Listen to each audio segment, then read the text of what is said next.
It was 6:03 a.m. in Lucknow. The city was still yawning, but the streets near Charbagh station already buzzed with chaiwalas, rickshaw pullers, and sleepy-eyed students chasing dreams stitched inside books too heavy for their backpacks.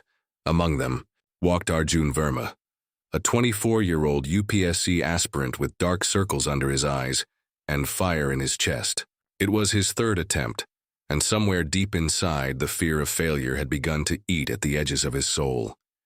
He reached the community center, where a motivational seminar titled, "Wake Up India, the Speech That Will Change Your Life," was being held. He didn't want to go. He almost turned around, but something pulled him in. Inside, the hall was dimly lit. Maybe 20-30 people sat scattered. Most were like Arjun, tired, hopeful, broken, but not yet surrendered. And then the speaker walked in. Dr. Kavita Joshi, a woman in her late 40s, wearing a simple sari and sneakers, carrying nothing but a mic and a smile that looked like it had been through war. She looked at everyone, paused, then leaned into the mic and whispered, "Soye hue desh ko jagana hai to awaaz nahi, aag chahiye. If you want to awaken a sleeping nation, you don't need a voice. You need fire." Arjun sat up, his heart skipped. Was this just another speech or something else? She began, "You came here looking for motivation. But what if I told you, you don't need it? What you need is a moment of truth." The crowd was silent. Her eyes scanned the room. India is not just a country of 140 crore people. It's 140 crore stories. But most of us, we're living someone else's story. Wake up, India, because your dream is not going to wait for you. Arjun blinked. Something had just clicked. She raised her finger and said loudly, "A dream is not what you see in sleep. A dream is what keeps you awake." The lights in the hall flickered. Maybe it was the power. The silence after her words was so deep, you could hear a breath land like thunder. Arjun leaned forward. Dr. Kavita Joshi didn't walk on the stage. She marched, like a soldier with invisible scars. Her voice, calm but cutting through the fog inside every listener's chest. "You want success?" she said. "You think cracking UPSC will solve everything? You think a job, a house, a badge, a chair, that will give you peace?" She paused.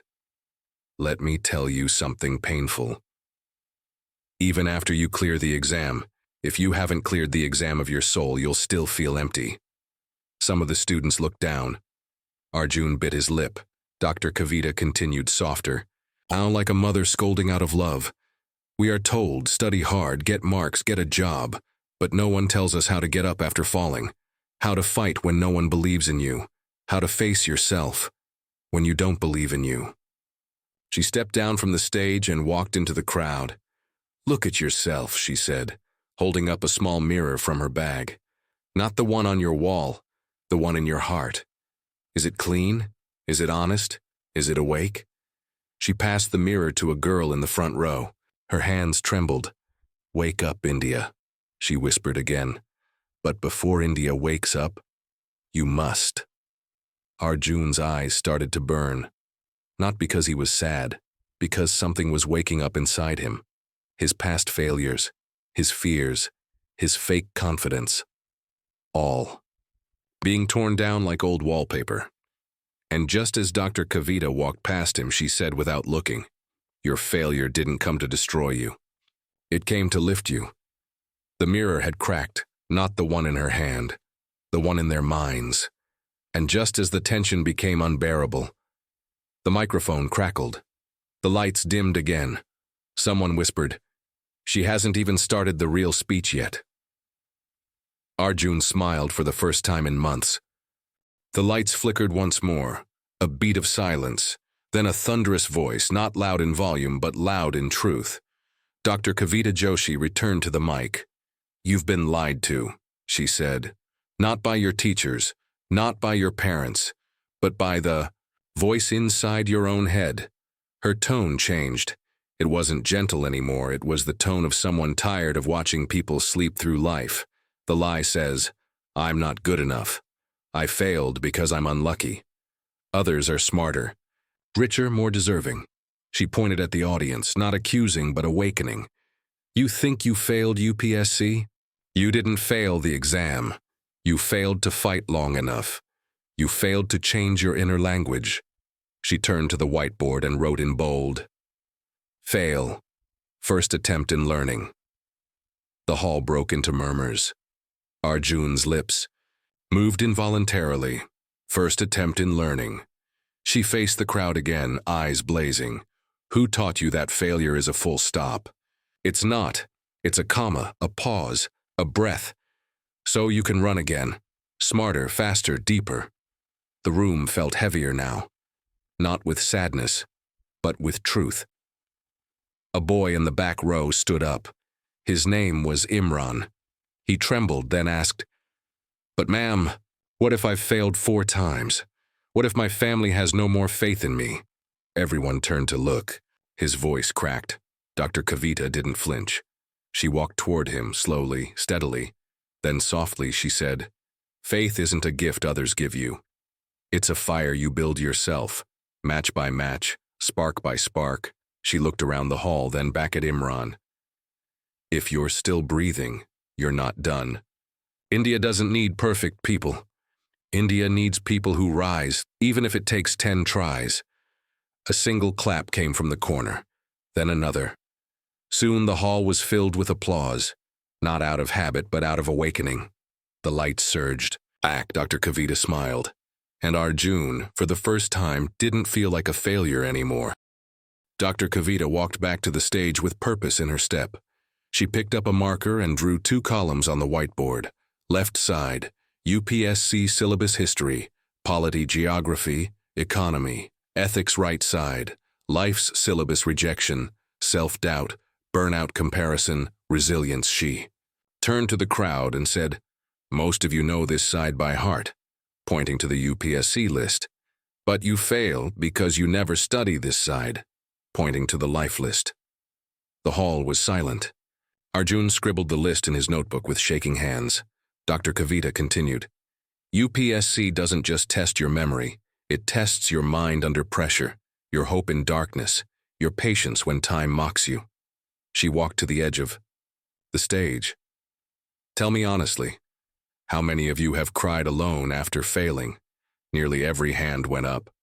"How many of you have felt ashamed when relatives asked, 'Beta, exam clear hua?'" Laughter, bitter and real, swept the room. "How many of you have looked in the mirror and said, 'I'm wasting my life'?" The hands stayed up. Arjun's was among them. Dr. Kavita nodded slowly.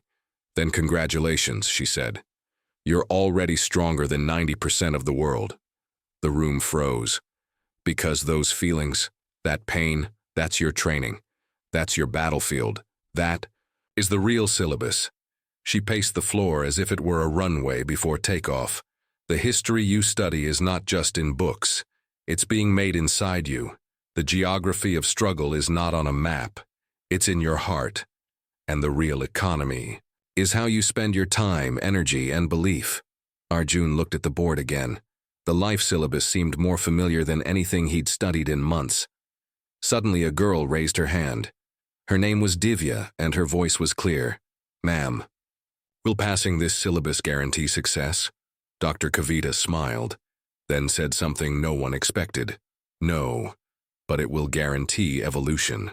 And evolution is greater than success." She stepped back.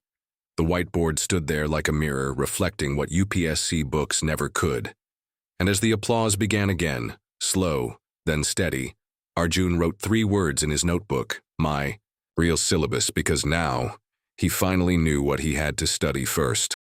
The energy in the hall had shifted. No one was just a student anymore. They were warriors in training, and the battlefield wasn't in Delhi.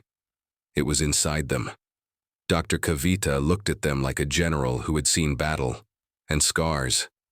She raised her hand and said, "If you want to serve India, don't wait to wear a uniform. First, take command of the war inside your mind." Then she pointed to her head: doubt versus discipline, fear versus focus, laziness versus legacy. Every day there's a war inside this head. She pulled out a simple object from her bag: a chalk. This piece of chalk has no degree, no title, but it can write your future if you hold it with courage. She snapped it in two. And this is what most people do when life gets hard. They break. But here's the truth. She held both halves of the chalk and drew a line across the board anyway. Even broken tools can still draw bold lines.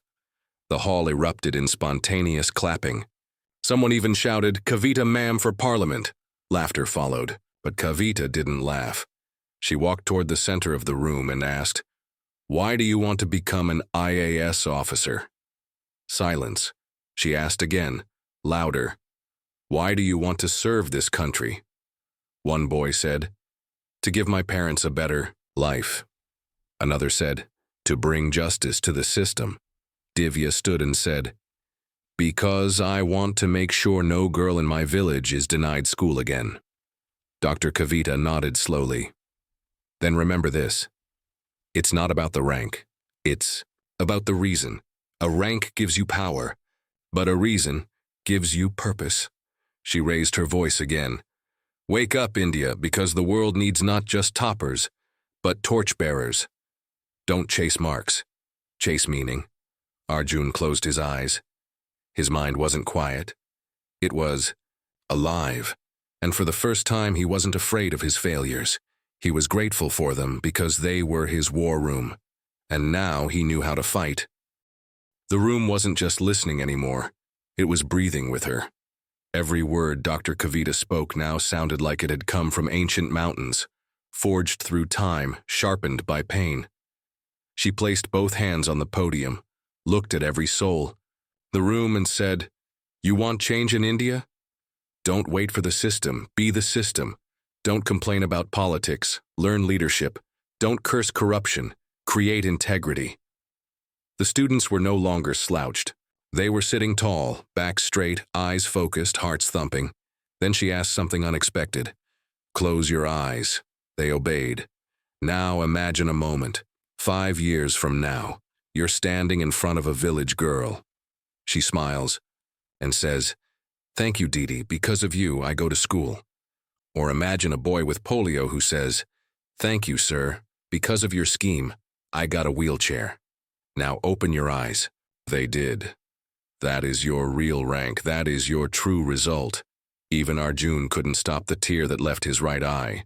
He didn't wipe it. He wanted to feel it, because it was proof that something had awakened. Dr. Kavita turned toward the Indian flag at the back of the hall. "India is not just on that wall, it's inside you. And if you think you're just a number, just a failed candidate, just another dropout," she turned back to them and roared, "then wake up, India, because you're not a failure, you're a storm waiting to be born." The hall exploded, not with noise but power. It was no longer a motivational seminar. It was a revolution of the spirit. Students hugged, some cried, some just closed their eyes and smiled, finally understanding what their journey truly meant. Dr. Kavita placed the mic down. But before walking off stage, she whispered one last line into it. "Is not mine to write. It's yours." The seminar ended, but no one moved. The mic was off, the speaker was gone. Yet the message echoed like a heartbeat under the skin. Arjun sat still, notebook open, pen in hand. But he wasn't taking notes anymore. He was rewriting his identity. He looked around. Imran was shaking hands with a boy he didn't even know.